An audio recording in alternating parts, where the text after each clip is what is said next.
El inicio formal ya de la campaña electoral de cara a las elecciones municipales del próximo año 2024, muy especialmente en el mes de febrero, 18 de febrero del 2024, donde se va a decidir quiénes serán los próximos alcaldes, los directores de distritos municipales, los regidores, los suplentes de esos directores de distritos municipales o vocales. Ya ha despertado mucho interés en la población. Los dominicanos, que de por sí somos analistas políticos, analistas del béisbol de la República Dominicana, pues tenemos ya un material importante de donde partir. Y no solo los dominicanos de tratos humildes son los analistas políticos en las esquinas, en las escuelas, en las universidades, sino también la crónica periodística. Y me gustó bastante un artículo publicado en esta semana por el colega periodista Ramón Colombo, una pluma envidiable que en pocas palabras dice lo que se podría decir en 2 o 4, 5 o 6 cuartillas. Ahí está en pantalla uno de los últimos artículos publicados en el diario El Caribe por Ramón Colombo, donde él describe en menos de un minuto de lectura lo que es el actual partido gobernante. Dice él que de revolucionario, nada, y de moderno, pues, tampoco, que son simples adornos las palabras revolucionario y moderno. Esto no tiene desperdicio, lo recomendamos para que la gente lea, pueda conocer qué es el partido gobernante de la República Dominicana. El PRM, un partido que no tiene respuestas a los opositores, como muy bien dice Colombo, en temas cuestionados por los opositores. Un partido que no tiene un líder que diga a la gente, bueno, habló el líder. Lo que tiene es un presidente que todo el que se le acerca es con el objetivo de conseguir un decreto. Y todo no podemos olvidar el juramento que le hizo hacer el presidente de uno de los partidos aliados al revolucionario moderno de cara a las elecciones del próximo año 2024. Me refiero al ex general Radamés Zorrilla Osuna, donde puso el presidente a jurar de que lo iba a nombrar en esta gestión de gobierno y que le garantizaba nombramiento de salir airoso en el próximo proceso electoral. Esto es nada más y nada menos que el PRM, pero como si faltara poco ya para definirse lo que es una campaña electoral, la oposición, con el jefe de la oposición, la figura preponderante de la oposición dominicana, con una experiencia bastante amplia como expresidente de la República, Leonel Fernández, no desaprovecha la más mínima oportunidad para arremeter contra el presidente Luis Abinader y su partido, el Revolucionario Moderno. En esta semana, pues, habló de los famosos 7 pecados capitales que impedirán la reelección del presidente Luis Abinader de cara a las elecciones del próximo año 2024. Tengo un corte donde Fernández habló de estos famosos 7 pecados capitales que quiero compartirlo con ustedes. Adelante, señor director. El actual gobierno del PRM no puede reelegirse debido a que hay 7 pecados capitales que condenan definitivamente al PRM a no poder reelegirse. El primer pecado capital es el alto costo de la vida. El segundo pecado capital es que la economía no crece. El tercer pecado capital tiene que ver con la inseguridad ciudadana. El cuarto pecado capital es la baja calidad de la educación. El quinto pecado tiene que ver con el colapso de los hospitales. El sexto pecado capital tiene que ver con los apagones y el alza de la tarifa eléctrica. Y el séptimo tiene que ver con el tránsito que se ha tornado caótico en toda la República Dominicana.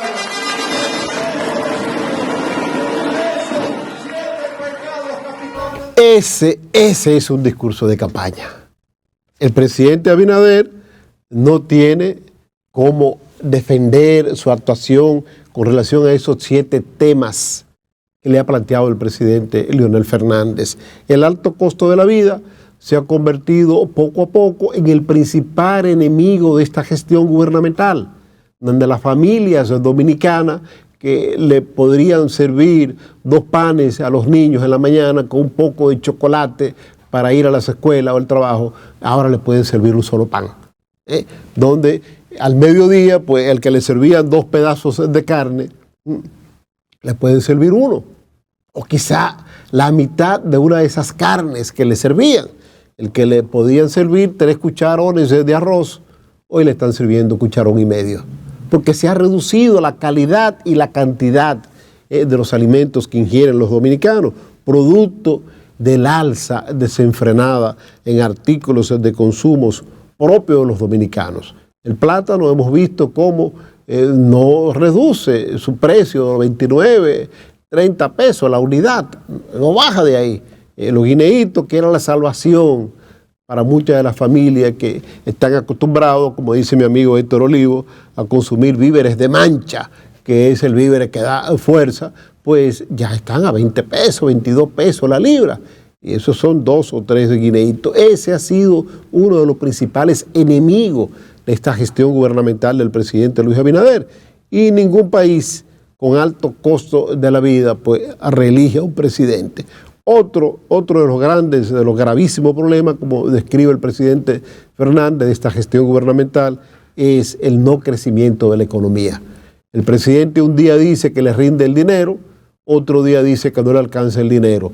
El presidente y su ministro de Hacienda, el señor Jochi Vicente, han amenazado a la población dominicana con posibles reajustes en los impuestos, de una reforma fiscal, de salir airoso en el próximo torneo electoral. Eso es lo que le espera al país, una posible reforma fiscal con más impuestos para alejar más, mucho más, los alimentos y las medicinas de los menos pudientes del país. Otro de esos enunciados por el presidente Fernández, lo relativo a la inseguridad ciudadana. Fíjense que esta semana se ha estado hablando de ¿qué? De que posiblemente las universidades en las noches no van a impartir docencia por la cantidad de jóvenes universitarios de ambos sexos que son víctimas a diario de asaltos de parte de personas que las autoridades correspondientes no controlan. Se está hablando de la vuelta a la docencia virtual, de recibir docencia de su centro de trabajo o de sus respectivos hogares, los jóvenes que no pueden cursar estudios en las horas diurnas y que el tiempo, por razones de trabajo, que tienen disponible son las horas nocturnas, pero son las horas de mayor peligrosidad en el país. La baja calidad de la educación que con bombos y platillos ha celebrado este gobierno en los puntitos que hemos aumentado en las pruebas de matemáticas y en la prueba de lectura, sigue siendo muy baja la educación preuniversitaria en la República Dominicana y por consiguiente el que va al nivel de la educación superior, el que va a cursar educación superior, educación de 4º nivel, que egresa de la escuela de la formación preuniversitaria, llega con mucha deficiencia en la lectura comprensiva, mucha deficiencia en las matemáticas, mucha deficiencia en lo que se llaman la ciencia en sentido general. Entonces eso sin duda alguna es uno de los grandes fracasos de esta gestión gubernamental, a pesar de tener un presupuesto en crecimiento constante. El colapso de los hospitales públicos, los lugares donde van los pobres, pero los pobres, porque hay muchos pobres, como los jóvenes que trabajan, las personas que trabajan en cualquier entidad pública o privada, que tienen un seguro médico, pueden acceder al servicio de salud privado a través de este seguro médico, aunque con un pago de compensación para el médico o la clínica bastante costoso, pero tienen esa facilidad de acceder a los servicios privados de salud. Pero los pobres, los desempleados, los envejecientes, que son los que acuden a los centros hospitalarios públicos, encuentran un sistema de salud colapsado. Tuve la experiencia en meses pasados de una persona muy cercana a mi familia, que estuvo mucho tiempo colaborando con nuestra familia, pues que estuvo enfermo. estuvo hospitalizado en el Hospital Mocoso Puello, en el área neurológica. Había sufrido un ACV. Me enteré y acudí al hospital, porque en la cama y en la cárcel es que se conocen los amigos. Y como somos agradecidos a esa persona que por mucho tiempo nos sirvió en nuestro hogar, pues fuimos allá al lugar a ver qué pasaba. 5 días la persona hospitalizada y no le habían puesto la mano. No había logrado que le inyectaran un calmante, un acetaminofén. La persona despidiéndose prácticamente de este mundo terrenal sin ser tocado. Cuando me cercioro del médico que la estaba atendiendo, la enfermera, me dicen, es que no hay medicamentos. Digo, pero ¿cuáles son los medicamentos que necesita para yo comprarlo? Comprar un medicamento en un hospital público. De lo contrario, pues la persona perdía la vida por falta de medicamentos, no medicamentos de altos costos, sino simples medicamentos. Por suerte la persona logró sobrevivir, pudimos ayudar en la compra de los medicamentos que se necesitaban para devolverle la salud y la vida, y estaba vivito y coleando. Pero producto de que hubo una intervención extra al hospital, y ni hablar como parte del colapso de la atención pública en salud, ni hablar de lo que decíamos hace un momentito, de los medicamentos de alto costo. El gobierno tiene un programa que funciona en esa área para aquellas personas enfermos de cáncer, de hipertensión arterial, personas que consumen medicamentos costosos y que sus ingresos no le permiten acceder a esos medicamentos. ¿Sabe lo que ocurre? Que lo colocan en turno. Cuando alguien de los que está recibiendo medicamentos de esos de alto costo fallece, entonces ingresan otros. Ese es el esquema que tienen. No puede crecer más. Creo que tienen 35,000 personas afiliados, y lo dijo muy bien el director de este programa del Ministerio de Salud Pública, que no tienen capacidad para beneficiar a más personas. Entonces eso es sumamente delicado. Usted esperar que alguien se muera para permitir el ingreso de otro. Y fíjense lo que ha ocurrido con el cólera. Allá en Barahona quisieron ocultarlo al máximo, sin embargo no pudieron ocultarlo. El dengue, el maltrato que se le ha dado al dengue, tuvo que cambiar la temperatura para que se redujeran de manera significativa los casos de dengue, producto de la improvisación de las actuales autoridades de salud. El caso de los apagones y las altas tarifas eléctricas. Han vuelto a renacer los apagones. Hacía tiempo que no se usaba un inversor donde mi suegro, y tuvieron que rehabilitar ese inversor. Comprar baterías que no servían porque no se estaban usando. ¿Producto de qué? De que ha vuelto a renacer los apagones, muy en especial en Santo Domingo Este.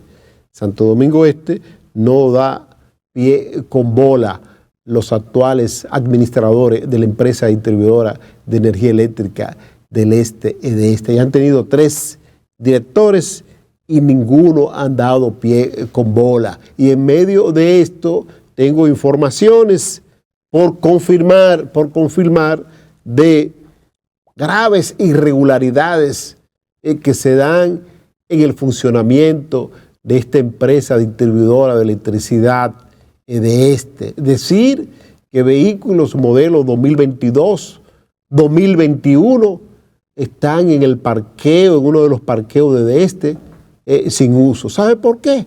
Porque le falta un neumático, porque le falta una batería, porque tiene problemas con una bujía, es decir, por percatas minutas. No se sabe si es para querer venderlo como chatarra y beneficiar a algún compañerito o compañerita vinculado a la actual gestión gubernamental. Entonces, esos son los elementos que realmente va a sopesar la población en el momento en que tenga que decidir cuál será el destino de la nación en los próximos procesos electorales del año 2024. Gratificante el anuncio que ha hecho el Consejo Nacional de Educación para convocar concursos de oposición a fin de contratar profesionales competentes en el área de la educación. Maravilloso. Y no solo en determinadas épocas del año, sino siempre y cuando las circunstancias excepcionales lo permitan. siempre y cuando se necesiten profesionales de determinadas áreas de la educación. El Consejo Nacional de Educación facultó al ministro de Educación a convocar esos concursos de oposición docente, tanto para la contratación de técnicos para cubrir plazas vacantes de acuerdo a la demanda. Eso es muy, pero muy importante que se haya hecho este anuncio. La aprobación a unanimidad de la propuesta de ordenanza que establece la convocatoria, llamado y ejecución de los concursos de oposición docente del sistema preuniversitario público. Se acordó que en circunstancias excepcionales el Ministerio de Educación podrá convocar al concurso de oposición docente focalizado y concurrente en un periodo diferente al establecido.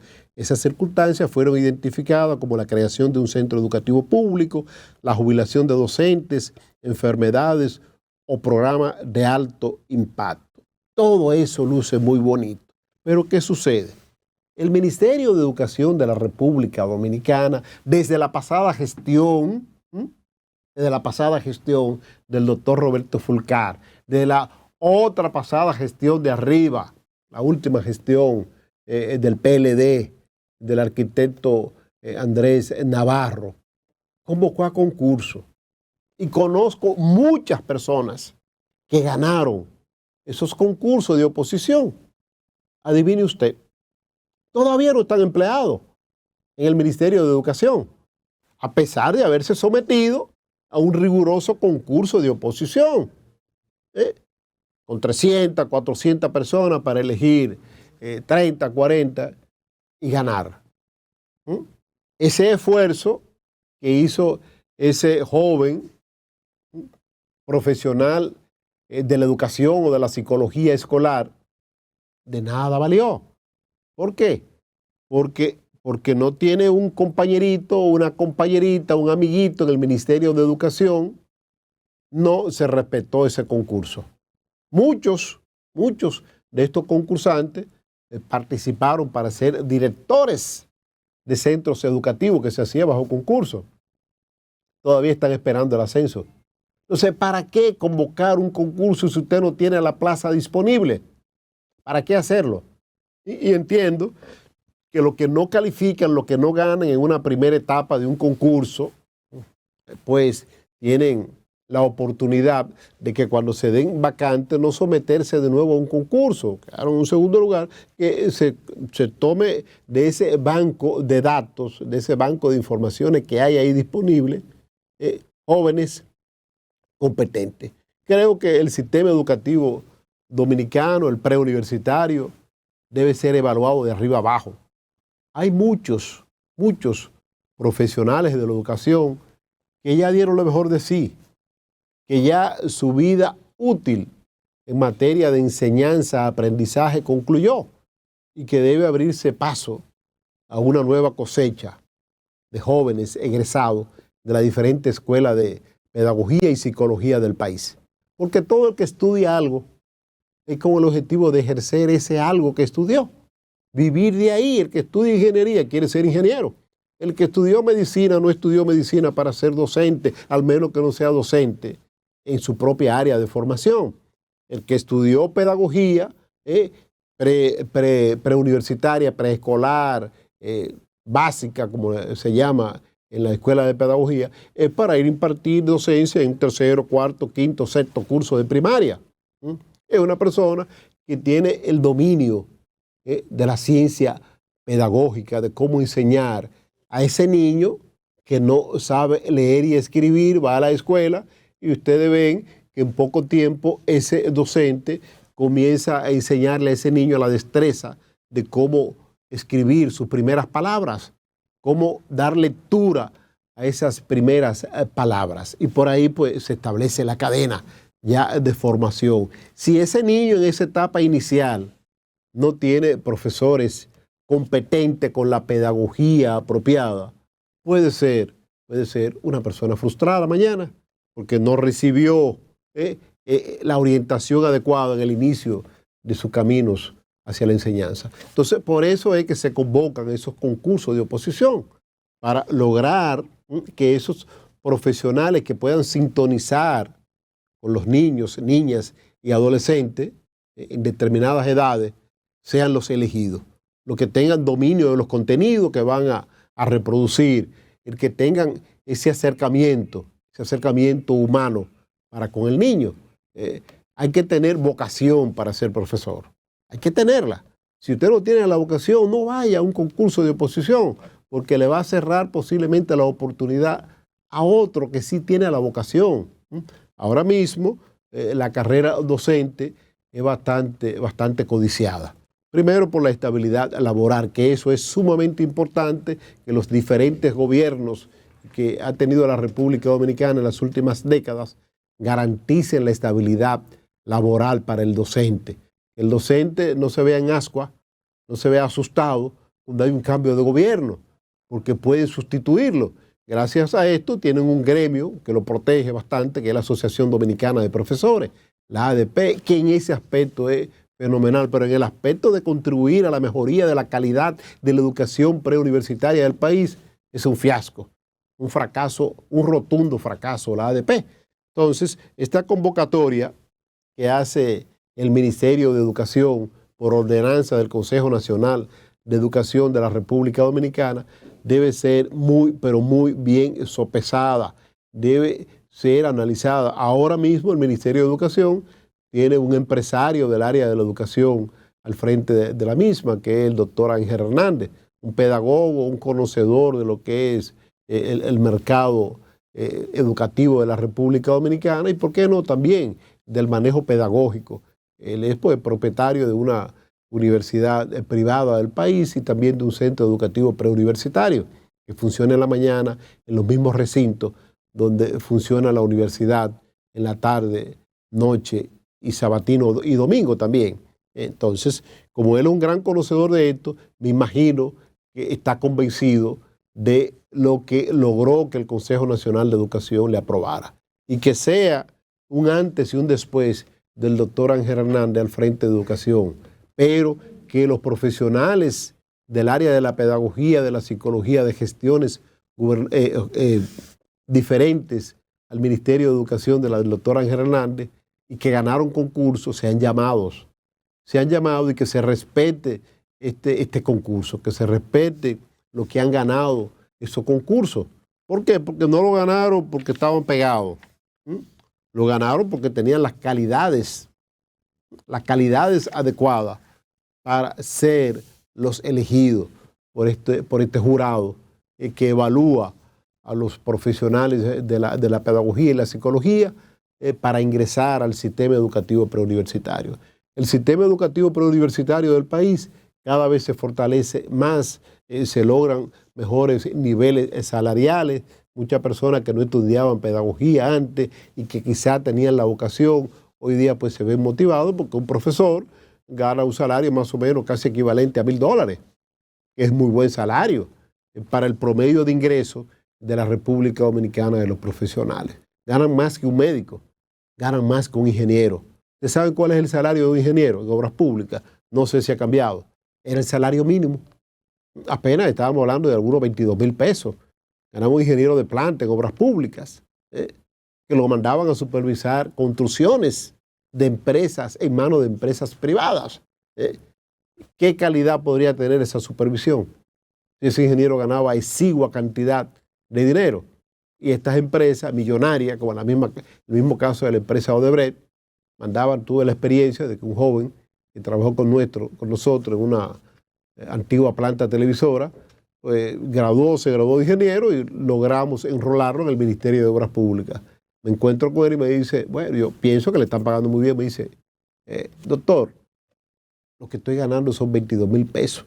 Ahora, la experiencia que estoy adquiriendo en materia de supervisión es muy buena. Bueno, quizá yo me imagino que hoy día tiene que estar ganando un mejor salario y estar afuera del Ministerio de Obras Públicas. Entonces, yo espero que en educación no ocurra lo mismo. Ahora se ha dado la inversa. Muchos buenos profesionales del área educativa que estaban en el sector privado están deseosos de ingresar al sector público, pero en obras públicas se da lo contrario.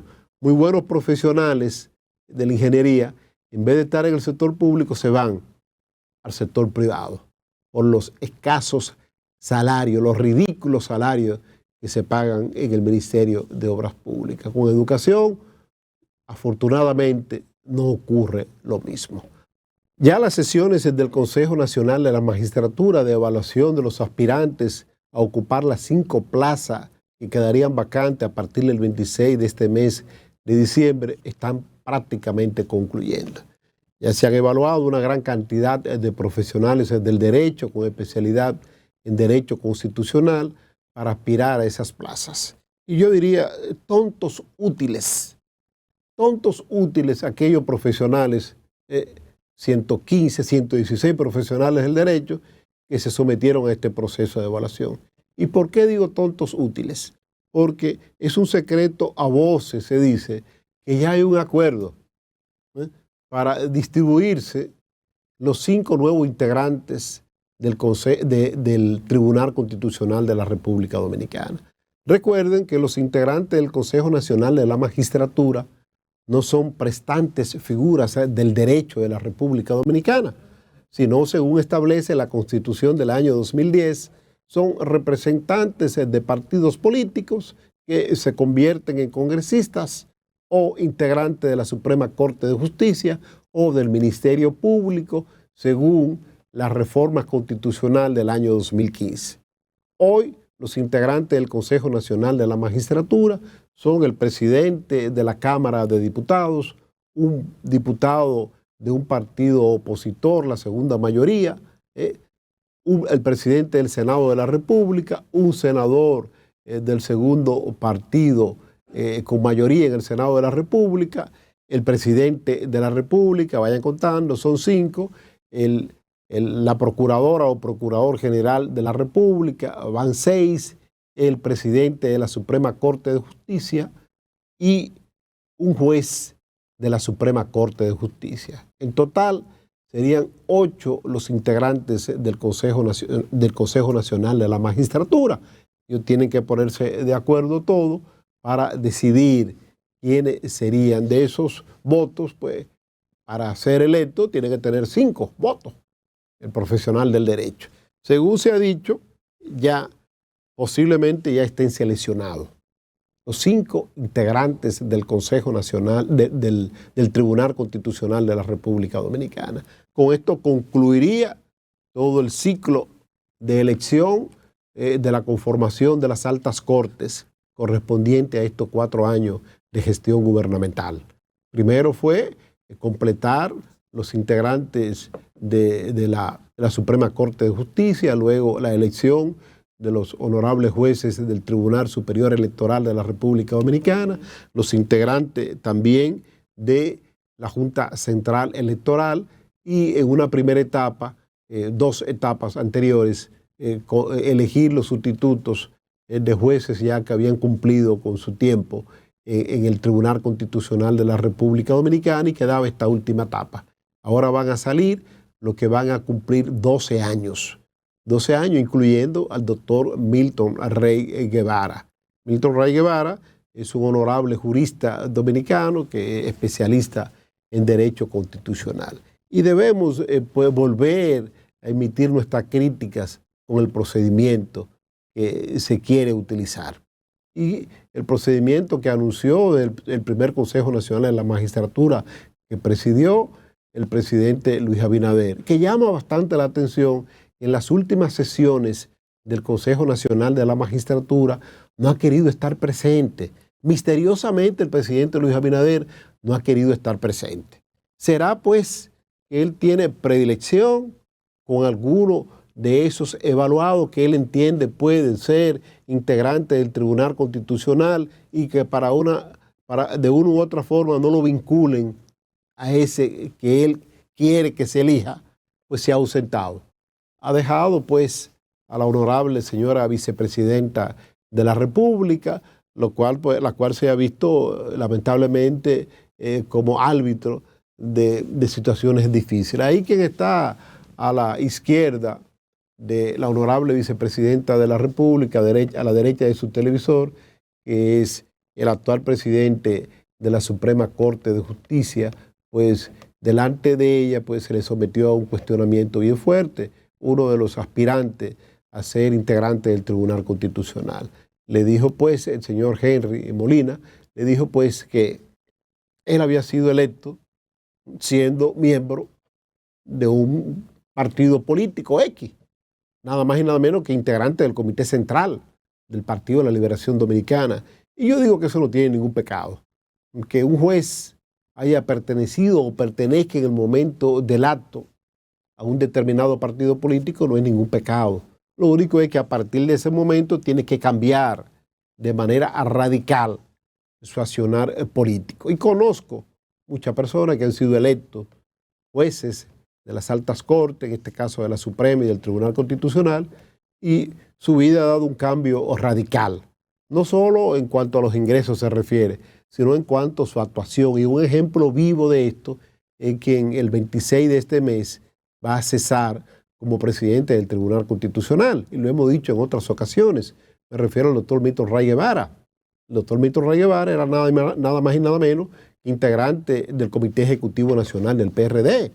Fue senador de la República, que ganó en la boleta del PRD.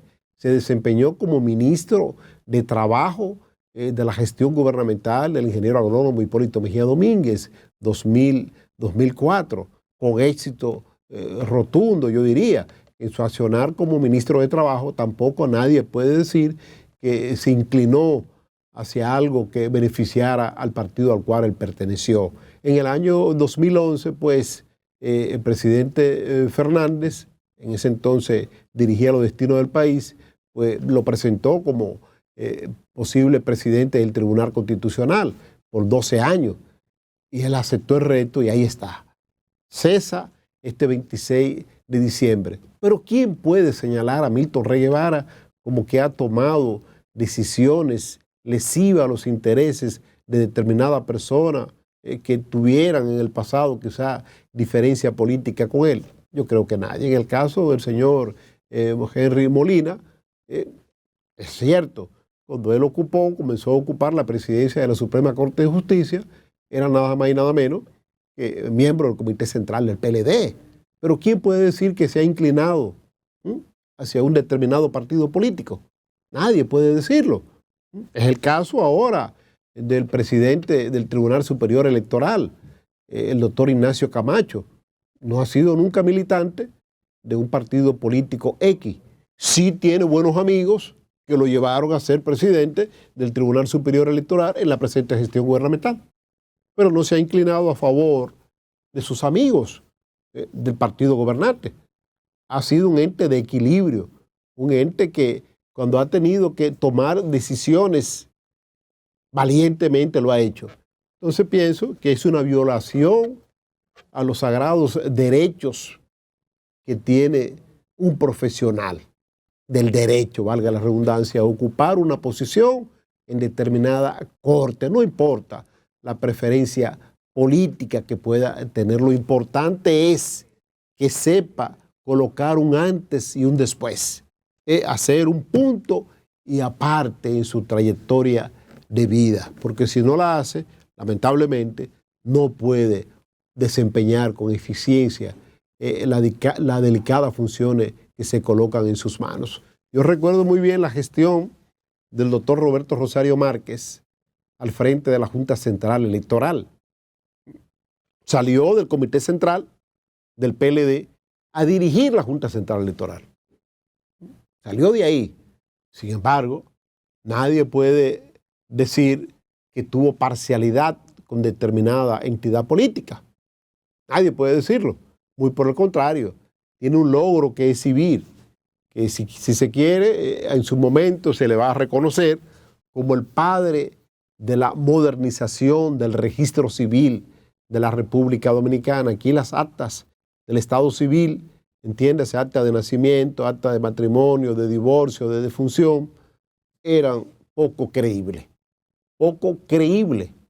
Hoy día, pues, este registro civil está revestido de autoridad, está robustecido, porque el doctor Román Jaques, una persona que también en su momento era actual presidente de la Junta Central Electoral, se le ligó políticamente al expresidente de la República, Leonel Fernández.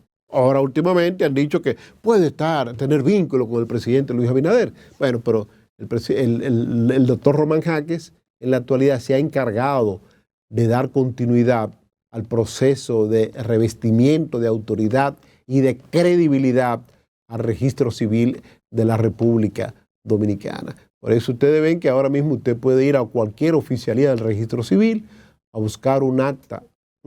Solo tiene que llevar la documentación requerida, número de folio, número de libro, la fecha de inscripción, y con eso usted puede obtener en tiempo récord esa acta de registro civil que usted necesita en su momento. Producto de que el doctor Roberto Rosario colocó las columnas que han servido de soporte para robustecer al registro civil. Y era nada más y nada menos que integrante de un partido político.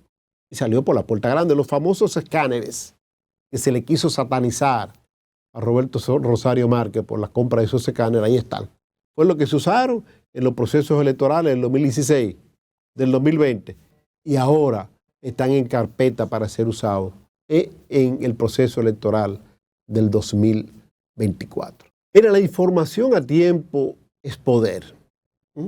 La información a tiempo de parte del gobierno, de entidades del gobierno, salva vida. Salva vida. No una información manipulada, no una información que pretenda ocultar la realidad, que es lo que ha ocurrido en este y en pasados gobiernos, donde se pretende ocultarle a la población dominicana casos vitales como para preservar la vida. Es el caso, por ejemplo, de las víctimas, de los muertos, de las personas que venían muriendo el pasado mes, semana tras semana, en el poblado de la Ciénaga, Barahona, de una afección diarreica. Deshidratados morían, murió uno, murió dos, no llamó la atención de la población. Después de haber muerto a 10 personas, ahí el Ministerio de Salud Pública acudió a la Ciénaga de Barahona, a evaluar, a ver qué ocurre. Comenzaron a buscarse muestras de las aguas que consumían los pobladores de la Ciénaga de Barahona, que hace tiempo se le había dañado el acueducto, y las personas para cumplir con sus necesidades básicas tenían que usar aguas de ríos, agua no tratada de manera adecuada.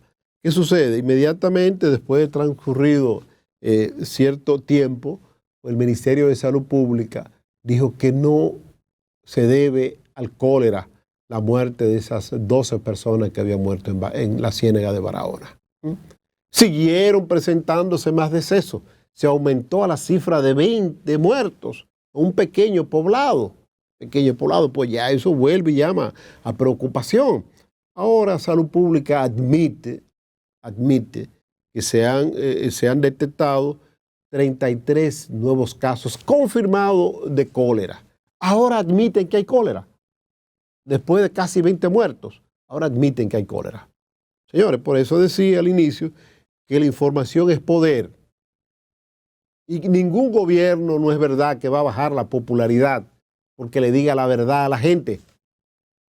Del primer caso que se presentó, que se sospechó que era cólera en la Ciénaga de Barahona, tenía que hacerse una intervención y decirle a la población, orientar a la gente de que sí, que es cólera, que si van a consumir las aguas no tratadas de un río, de un pozo, deben hervirla por determinado tiempo, no lavar utensilios caseros que se usan en la cocina, porque usted no gana nada con hervir el agua si lava esos utensilios que usa para cocinar o ingerir agua potable, si no lo lava de manera adecuada, si no lo somete a las altas temperaturas para erradicar este provocante del cólera. Entonces, no se llevó a cabo la educación adecuada. En consecuencia, pues siguen aumentando los casos. Ahora, como una forma de disfrazarlo, dicen que algunos de los enfermos son nacionales haitianos. Como que el nacional haitiano lleva en su sangre el cólera. No, el nacional haitiano se contamina del cólera igual que un dominicano, que un estadounidense, que un europeo, si encuentra ese agente provocante en las aguas que ingiera. Eso es así. no es de que porque tenga determinada nacionalidad. Bacterias en el río se detectaron. Un monitoreo determinó la presencia de colonias sospechosas de bacteria Vibrio cholerae, que es la que provoca el cólera en el río. Esto, pues sin duda alguna, ya ha sobrepasado el pequeño poblado de La Ciénega, en el municipio de Bauruco, Barahona, y se ha trasladado a otros lugares importantes. Ya ahora pues, han conformado una comisión conjunta del Instituto Nacional de Agua Potable y Alcantarillado, INAPA, del Ministerio de Salud Pública, del Ministerio de Medio Ambiente y Recursos Naturales y de la Dirección General de Epidemiología del Ministerio de Salud Pública. Pero reitero, tuvieron que morir 20 seres humanos para poder escuchar el clamor, la denuncia de esta gente que veían morir sus familiares, de algo que aparentemente es sencillo, pero si se acude a tiempo, como es el cólera, un proceso de deshidratación acelerada, que si encuentra con tiempo, soluciones, pues podría salvar vidas. Miren, finalmente, la Junta Central Electoral ha aprobado un reglamento para permitir el voto en recintos penitenciarios, que ya se había dado en elecciones pasadas, solo a nivel presidencial. Porque ustedes saben que los recintos penitenciarios, los privados en los centros donde se albergan los privados de libertad, aquellos que han violentado el sistema de justicia, pues hay personas de diferentes lugares del país, que lo hay de San Francisco de Macorís, de Santiago, de La Romana. Algunos, por ejemplo, el caso del chofer que provocó el accidente, el de La Patana, ahí en Quitasueño de Jaina, pues no está guardando prisión por asuntos de seguridad en una cárcel de San Cristóbal, ¿no? Lo llevaron a La Romana, porque ahí en esa cárcel de San Cristóbal puede aparecer un familiar de esa persona que fallecieron en este accidente y quizá buscar un problema con esta persona. Lo mandan a diferentes lugares del país, los privados de libertad. Entonces, estos privados de libertad que no han sido condenados definitivamente por un juez competente, van a poder ejercer el derecho al voto en el proceso electoral de mayo del próximo año 2024 para elegir el presidente de la República. Solo en ese nivel de elecciones, por lo complejo que les decía hace un momentito. Y como el candidato a la presidencia de la República por el determinado partido político es el mismo que se presenta a nivel nacional en todos los sistemas carcelarios, aquellos privados de libertad, reitero, que no hayan sido condenados por un tribunal competente, pues incluso hasta los que están en apelación podrían tener el derecho al voto porque se les supone todavía la inocencia hasta no tener una sentencia de la cosa irrevocablemente juzgada. En este caso sería una sentencia de la Suprema Corte de Justicia. Hasta ese nivel podrían votar. Y qué bueno que sea así, que los más de 18,000 privados de libertad, creo que son 24,000 privados de libertad que existen en la actualidad, de ellos la mayoría son reclusos preventivos que puedan ejercer el derecho al voto para que vean la grandeza de la libertad, lo importante que es la libertad y que establezcan una diferencia entre delinquir y no delinquir. Ellos podrían tener el derecho al voto porque no tienen esa sentencia de la cosa irrevocablemente juzgada y se les supone todavía inocencia. Creo que la presente gestión del doctor Román Jaque y el pleno que le acompaña en la conducción de la Junta Central Electoral, lo que tienen es que disponer ya cuanto antes los horarios especiales en los cuales se va a permitir el derecho al sufragio, reitero, en el nivel presidencial el 19 de mayo del próximo año 2024, aquellos internos preventivos. Eso es importante que eso se dé porque el ser humano tiene hasta el último momento, el que se considera inocente, la esperanza de ser beneficiado con una sentencia, declarándolo absuelto, declarándolo inocente. Y si se le permite ya el derecho al voto, bueno, pues se siente un poquito más cerca de esa libertad, se siente ser más parte. Entonces, ¿en cuál recinto penitenciario se va a permitir el derecho al voto? En los recintos penitenciarios de La Victoria, en Nagua, en Asua y en Salcedo. Ahí en estas últimas 3 provincias se va a iniciar, se van a hacer una prueba piloto para ver qué tal acorde con el padrón electoral.